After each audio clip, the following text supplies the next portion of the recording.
many times do I have to repeat myself? Well, let me tell you.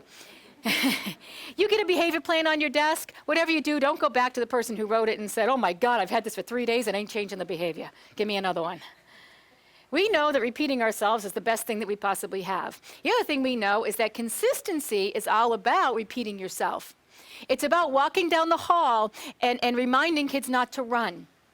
It's about saying to them, hey, no running, no running. It's about, hey, make sure you walk, make sure you walk. It's not about, come here. Now go back and walk.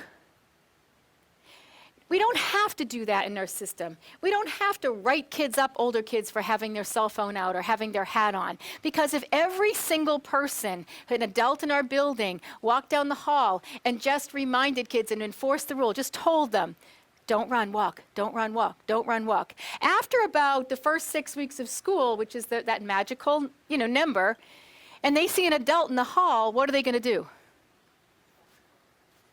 They're going to stop and they're going to walk. Because the adults have been so consistent that it's effective. But when that third or fourth adult walks down the hall and goes, oh, I'm not going to tell him to stop running. No one else is doing it. That really destroys our system.